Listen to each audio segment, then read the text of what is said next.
Hi guys, myself Sachin. I'm from SVCE Bangalore, 4th SEM ISC. Now we'll discuss about Quicksort. The contents are introduction, overview of Quicksort, partition in Quicksort, time complexity, space complexity, pros and cons in Quicksort, and the conclusion. Introduction. Quicksort is a sorting algorithm based on divide and conquer algorithm that picks an element as an pivot and partitions the given array around the picked pivot by placing the pivot in a correct position in a sorted array. The key process in Quicksort is a partition. The target of partition is to place the pivot. Any element can be chosen to be a pivot at its correct position in a sorted array.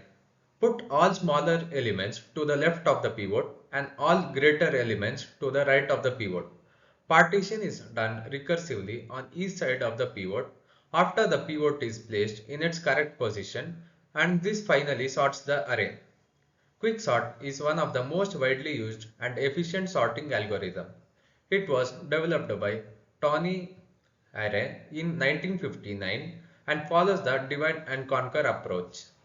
Quicksort is known for the remarkable speed and adaptability to various data distribution.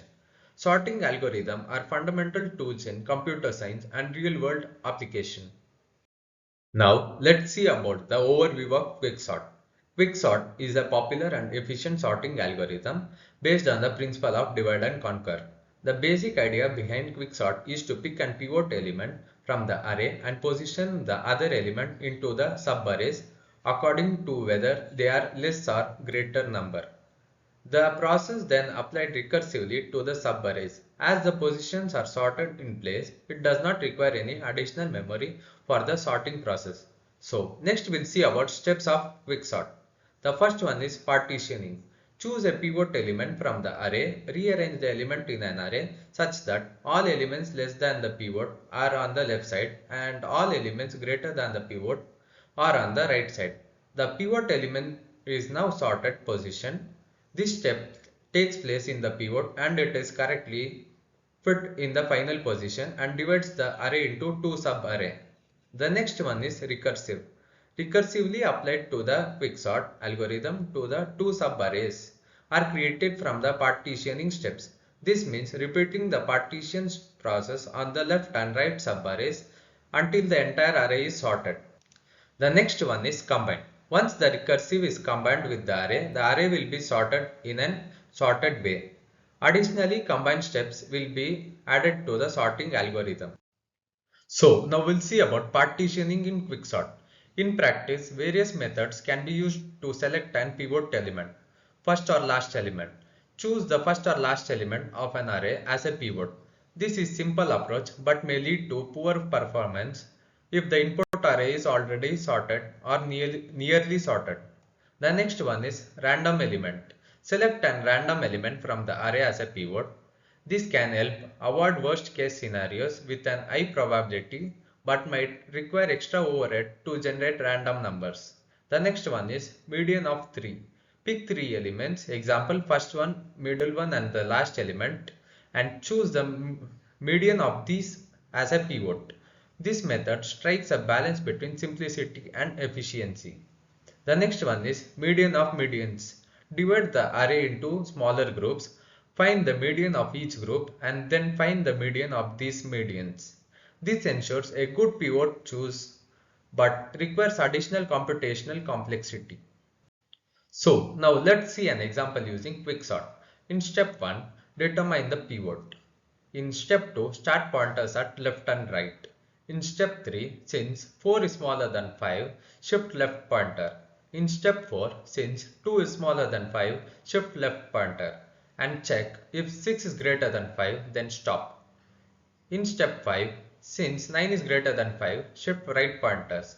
And check since 3 is smaller than 5, stop. In step 6, swap values at pointers. In step 7, move pointers one more step. In step 8, since 5 is equal to 5, move pointers one more step and stop. We'll see about the time complexity. The time complexity of quicksort can vary depending on the choice of the pivot element and the input data. generally quicksort as the following time complexity. Average case big O n log n. Best case big O n log n. Worst case big O n square. Comparison with merge sort and insertion sort. Let's compare the time complexity of quicksort with two other popular sorting algorithms, merge sort and insertion sort, using charts to visualize these performance. Quicksort. Average case big O n log n. Best case big O n log n. Worst case big O n square. So now let's see about space complexity. Space complexity refers to the amount of additional memory or space required by an algorithm to perform its operations. In this case of quicksort, the space complexity is determined by the space used in the recursion stack and any additional memory required during the sorting process. The space complexity of quicksort is determined by the maximum depth of the recursion stack. In the best and average cases, where the pivot divides the array eventually, the recursion stack depth is approximately log n, where n is the number of elements in the array. Now let's see about the advantages of quicksort. It is efficient on large data sets. The next point is it has a low overhead, as it only requires a small amount of memory to function. So the disadvantages of quicksort are it has a worst case time complexity of big O n, which occurs when the pivot is chosen poorly. The next point is it is not a good choice for small data sets. Finally, the conclusion. Efficiency and importance of quicksort. Quicksort is an highly efficient and widely used sorting algorithm with numerous advantages. The first one is fast average case performance.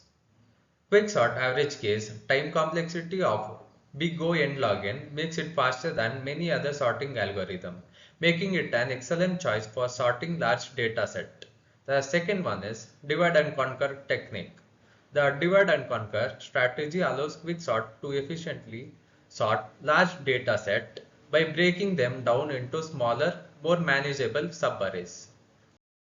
Thank you guys. We'll see you in the next session.